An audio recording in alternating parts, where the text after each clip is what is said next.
Hello, everyone, and welcome to our Top Producer podcast here on Farm Journal Radio. I'm Pam Fretwell. What a pleasure, as always, to have Miss Sarah Beth Aubrey. She is the consulting principal and top producer columnist for us, and you've done a lot of presentations this week, to say the least, but one of the general sessions was just talking about how strengths equal superpowers, and you really talked about some of the secrets or data that you've learned through interviews and some other things with some of the top CEOs, not necessarily in agriculture, and then applying that to agriculture. So what'd you have to tell the folks out in the audience? Hey, Pam. Thanks a lot for having me, as usual. It's been a great week here at Top Producer Seminar, that is for sure.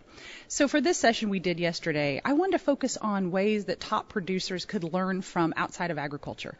And as top producers in ag, we're trying to be more business-focused, trying to run operations that always are improving efficiency, always with a look at business development and things like human resource management, other leadership tactics like that. So I pulled things from research, from some interviews, and some reading that I did, like I said, outside of ag for some other CEOs in the industry that we could take a look at. And so I came up with 4 tips that we used yesterday. All right, so let's just go through some of those tips and what you were talking about. Sure. Well, the very first one I think is consistent with programs that I give almost all the time, and that is always lead from your strengths. And it's a great place to start. Rather than always trying to fix brokenness or fix weaknesses, focus more on the power that you have. That's that C-suite superpowers title we used, and lead from the strengths. And everyone's strengths are unique. So that's the first place we started. But the next one was kind of a big one. The audience got a little quiet when I mentioned the first secret, and that's trust. Yeah, absolutely, because trust is such a big part of what they're doing as far as a leader in their whole organization. You talked a little bit about the strengths. Let's go back to that for a minute. You would think that most people know their strengths. It's usually what they're most passionate about. How do they find out what other members of their teams, are doing as far as how do they know what their strengths are? It may not always be apparent what they're passionate about. You are right, and there's a couple ways you can do that. The first one is take the time to learn, which can be difficult with the pressures that we have in agriculture to be busy. We are seasonal, and then we have fires to put out all the time, and there's a lot of work to get done in general. There's more management to do than time to do it. But I think you're right. Understanding more about what your team's strengths are is really important to get them into the right roles. You might find yourself shuffling people that have been with you for a while into a different position. So an easy way to get a first look at this is to do some of the assessments that are out there. They're widely available. StrengthsFinders is one I teach a lot in my peer groups as well as in training session. You can easily get those fairly inexpensively online, take them, and that gives you some nice insight that's fairly objective as well, for an opportunity to set up a good discussion. Yeah, and discussion is key too. It's the communication with your employees as well as maybe with other family members that are in that leadership role. It certainly is. Of course, that makes it to be one of the toughest things. And I told a group yesterday in the program, I said, hey, I don't think these programs that we put out here for you, for your enjoyment and hopefully education, can altogether remove strife from your life, but I hope these types of things make conversations more palatable and help you have progress. All right, so we got the leadership strengths. So trust, let's talk a little bit more about that. How do they gain the trust of the team that they're leading? It's not automatic, is probably the first lesson that any leader learns, especially when they take over into a CEO role, which more and more of our operators are really beginning to view themselves as CEOs. And there's a lot of ways to do it. I think we could move into the second point that I make, which was motivate. And for today's young people, as well as for anyone who's going to frankly engage in the number of hours we ask our employees to go through to work for us in ag, we've got to motivate people to have the same understanding of the vision, the purpose in the operation. It's also important to protect us that way. We've got employees out there who just don't understand and value the same things that we do. There may not be the advocates that we need them to be in the community, and that's a risk. Yeah, absolutely. And again, it's a little bit more of the assessment, but you also, sometimes we even have to take another look at maybe assessing ourselves. Okay, what is the big game plan? Where are we wanting to go? And how are the steps to get there? You're correct. One of the ways that we do that, and it's back to that trust point that I made and we talked about yesterday, self-assessment's tough.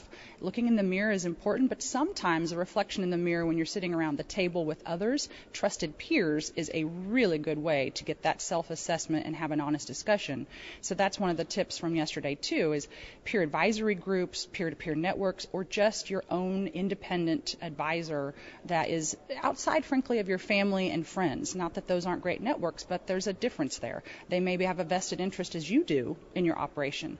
So finding a trusted advisor that's outside of that can really help you take a much clearer look in the mirror. Yeah, and those peer groups and what I would call mentors can be really someone that is possibly already done some of those mistakes, and then they can share their experiences or maybe just give you a tidbit about, well, let's look at this in a different way. Yeah, everybody comes at things from their own unique experience. We can't help that. So we're always clouded as we evaluate ourselves by our purview of the world and our role in it. So when you ask someone to take a look at it in a broader picture where they're different than you, they've come from a different background. I had one gentleman ask in the session yesterday, should my peer advisors be outside of agriculture? I think that a combination of those who really know the industry and those who can look at it with objectivity from outside are both great options. Yeah, because some of those business lessons that we learn, I mean, it applies to any business. And sometimes that outside of agriculture says, well, this would be your first problem. This isn't equaling this. You were right about that. And that's kind of the third point that I made in the program yesterday as we follow along with that, and that's about hiring. And I used a really interesting outside of ag example that stirred some people up. It stirred me up when I first read about it, too. And that was an employee handbook that was also a culture guide, and my tip was about hiring with an eye towards making sure you're not hiring people that are lower powered than you are. And this guidebook from this company, it was Valve, a software company, totally non-ag. They make video games. But their theory was, if you're in the CEO role, you've got more time to focus on business development and leadership. You can't be focusing so much on the transactional things or the technical expertise. Your employees need to do that. So trust, again, is a factor, but it's also making sure you're in check with not hiring people who can't ascend higher and higher too without being threatened by that, and making sure they can do their jobs well. Yeah, you've got to always have those good people that are knowing how to run the operation so that you can do some of those high-powered jobs that you need to do. That's exactly correct. And I suppose that let's go to the last one on the program yesterday that we did, and that was focus. Very difficult for us once we get into the CEO role. Sometimes that's the hardest thing, and I hear CEOs all the time talking about, I feel like I worked so long today and I didn't get anything done. And it's a common complaint, and it's a relevant one. And it's one that you also can solve to some extent. You know, you can make progress at it. So yesterday, for the idea of focus, that I think is one of the C-suite secrets that we need to share today, I used an example that's so easy to do. And I call it a priority matrix, but you literally can just draw a vertical line, a horizontal line. Now you've got 4 boxes. And you put some easy things that are good, you put some hard things that are not, you put some low value things that need to be removed from your list, and you put some high value things you need to streamline in the 4 boxes, and you have a list that you've created. You've also prioritized it without knowing it of things you either need to move off the list, change, or keep doing. Is it true that sometimes in that list, you know, your A priorities, you've got, but you should also kind of organize those that this has to be done today, or, you know, I have to address this first before I can address some of these other things? Yeah, and I work with CEOs as well as work teams on something that I call priority 1. And actually, we should rephrase it, Pam, and call it 1 priority, because I think there are a lot of tasks. Without question, we have many, many tasks to complete. But truly, research tells us today that multitasking is bunk. And we've got to have that first priority, identify it, be clear about it, set boundaries around it, and then get that finished or get that going to the place where it needs to be, stable for the time, whatever, and move on to the next thing. Not everything is a priority at once, despite the fact that we're conditioned to think that. All right, well, I've been talking with Sarah Beth Aubrey, and Sarah Beth, I know that you've written a lot of books to help them out there. Let's just name a place where they can go and find those. Thanks. I have, and I continue to do that. So for ebooks that are shorter and on things relevant to these kind of topics we talked about today, go to my website, sarahbethaubry.com. You can grab those, and if you want other things like hardback books, things like that we've done in the management consulting area, your favorite retailers, Amazon, Barnes & Noble, or my website, all good places. Thank you. All right. Sarah Beth Aubrey with me today, and that's going to be it for today's Top Producer Podcast here on Farm Journal Radio. I'm Pam Fretwell.